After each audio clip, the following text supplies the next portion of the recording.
प्रणाम। हम किरण शर्मा, हम मंजू शर्मा अपना चैनल पर स्वागत करे छी। नमस्ते प्रणाम जते दाई माई दीदी भाईजी चाची बहन छी सब गठन के प्रणाम करे छी। सब गठन प्यारा से देना देते रहबे, हमरा सबके नहीं भूलबे।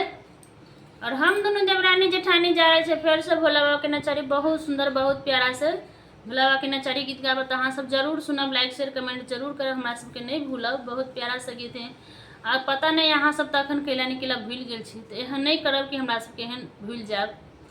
तो बहुत प्यारा सा गीत है, अहाँ सब जरूर सुनू और जरूर आनंद लिए, हमरा सबके सपोर्ट जरूर करब। बहुत प्यारा से गीत है, जरूर सुनबे, जरूर कमेंट करबे। भोला बाबा के नचारी छे, जब अहाँ सब सपोर्ट नहीं कर छी ना तो वीडियो बनावे के नहीं मन करत रहे। एकरा बात में नहीं रह, वहां सबके प्यारा से बात बोलते मिली है, इनका बात में नहीं रह। एकर बात आधा से बेसी फॉल्स बजे छी। अहाँ सबके बुझाया कि कखनो हम फॉल्स बात ई तो हमेशा छी, की कहे छी जेठनी दियादनी तो हमेशा रहबे करी कि हमेशा कखन छोटकी के गला दबा दी। अहाँ सबके पता है जेठ बदमाशी की छोट, पहले कमेंट बॉक्स में लिखब जरूर। अहाँ सब जरूर अहाँ सब बात लिखब, पहले नचारी सुनू तब लिखब। भंगिया बड़ी देखे गौरी लो भय